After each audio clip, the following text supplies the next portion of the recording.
जगुरुवे श्री गुरु बसवलिंगाय नमः। ओम श्री गुरु बसवलिंगाय नमः।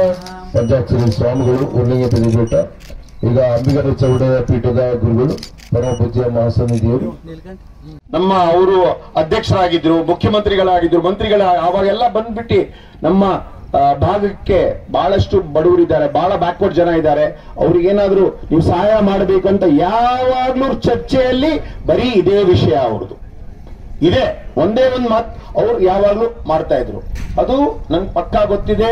ನಾವು ಬಹಳಷ್ಟು ಸಂಭಾಷಣೆಗಳಲ್ಲಿ ಅವ್ರ ಜೊತೆ ನಾವು ಮಾತಾಡ್ತಾ ಇರುವಾಗ್ಲೂ ಅವರು ಇದೇ ಹೇಳ್ತಾ ಇರೋದಂತ ನನಗೆ ಗೊತ್ತಿದೆ. ಆಮೇಲೆ ಅವರು ಹೋರಾಟ ಮಾಡಿ ಬಂದಿರುವ ಒಂದು ವ್ಯಕ್ತಿ, ಸುಮ್ಮನೆ ಈಸಿಯಾಗಿ ಬಂದಿಲ್ಲ. ಹೋರಾಟ ಮಾಡಿ ಅವರು 2013 ಎಲೆಕ್ಷನ್ ಅಲ್ಲಿ ನಿಂತಿದ್ರು, ಅದಕ್ಕಿಂತ ಮುಂಚೆನೂ ನಿಂತಿದ್ರು. ಅದರಲ್ಲಿ ಅವರು ಸೋತಿದ್ರು. ಅದಕ್ಕೇನು ಮಾಡಿಲ್ಲ, ಏನ್ ಮಾಡಕ್ಕೆ ನಾವು ಯಾವಾಗ್ಲೂ ಜನರ ಜೊತೆ ಇರಬೇಕು. ನಮ್ 2013ರಿಂದ 2018 ಏನ್ ನಮ್ ಸರ್ಕಾರ ಇತ್ತು, ಆವಾಗ ನಮ್ ಸರ್ಕಾರ ಇದೆ, ನಾವು ಜನರ ಜೊತೆ ಇರಬೇಕು ಅಂತ, ಅವ್ರ ಜನರು ಕೆಲಸ ಮಾಡ್ಬೇಕಂತ ಪ್ರಯತ್ನ ಮಾಡಿ ಬಹಳಷ್ಟು ಕೆಲಸಗಳು ಮಾಡಿದ್ದಾರೆ. ನನ್ನ ಪ್ರಕಾರ ನಾವು ಇವಾಗ ಬಸವ ಕಲ್ಯಾಣ ತಾಲೂಕದಲ್ಲಿ ಬೀದರ್ ಜಿಲ್ಲೆಯಲ್ಲಿ ತಿರುಗಾಡ್ತಾ ಇದ್ದೀವಿ, ನೋಡ್ತಾ ಇದ್ದೀವಿ.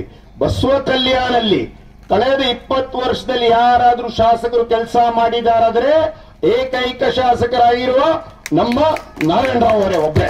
ನಾನು ಬರೀ ಇಲ್ಲಿ ಹೇಳ್ತಾ ಇಲ್ಲ, ಈ ಮಾತು ಬೇರೆ ಕಡೆ ಬೇರೆ ಯಾವ್ದಾದ್ರು ಕಾರ್ಯಕ್ರಮದಲ್ಲೂ ಬಹಳಷ್ಟು ಕಡೆ ನಾನು ಈ ಮಾತು ಹೇಳಿದ್ದೇನೆ. ಇಲ್ಲಿ ಎಷ್ಟೊಂದು ಬಡಾವಣೆಗಳಿವೆ, ಇಲ್ಲಿ ಇವತ್ತವರೆಗೂ ಏನು ರೋಡ್ ಆಗಿಲ್ಲ. ಅಲ್ಲೆಲ್ಲ ಏನಾದ್ರೂ ರೋಡ್ ಆಗಿದ್ರೆ ಅದು ನಮ್ಮ ನಾರಾಯಣರಾವ್ ಕಾಲದಲ್ಲೇ ಆಗಿರೋದು. ಅದಕ್ಕಿಂತ ಮುಂಚೆನೆ ಯಾರು ಮಾಡಿಲ್ಲ, ಅದಾದ್ಮೇಲೂ ಯಾರು ಮಾಡಿಲ್ಲ. ಇವಾಗ ಇರುವ ಶಾಸಕರು ಅವ್ರು 4 ವರ್ಷ ಆಯ್ತು, ಅವರು ಮಾಡ್ತಾ ಇಲ್ಲ. ಆದ್ರೆ ಇವ್ರು 2 ವರ್ಷ ಶಾಸಕರಾಗಿರುವಾಗ್ಲೂ ಅವ್ರು ಇಷ್ಟಂತ ಕೆಲಸ ಮಾಡಿದ್ದಾರೆ. ಅವರೆಲ್ಲ ನಮ್ಗೆ ಪ್ರೇರಣೆ. ಬರೀ ಶಾಸಕರಾಗಿ ಅಧಿಕಾರ ವಹಿಸ್ಬೇಕಂತ ಅವ್ರು ಶಾಸಕರಾಗಿರ್ಲಿಲ್ಲ, ಶಾಸಕರಾಗಿ ನಾವು ಕೆಲಸ ಮಾಡ್ಬೇಕು, ಅದು ದೊಡ್ಡ ಮಾತು, ಹೌದಲ್ವಾ? ಅಂತ ಕೆಲಸ ನಮ್ಮ ನಾರಾಯಣರಾವ್ ಮಾಡಿದ್ದಾರೆ. ಅವರೇ ಏನ್ ಮಾರ್ಗದರ್ಶನ ಮಾಡಿದ್ದಾರೆ ಅದೇ ರೀತಿಯಲ್ಲಿ ನಾವು ಪ್ರಯತ್ನ ಮಾಡ್ತಾ ಇದ್ದೀವಿ.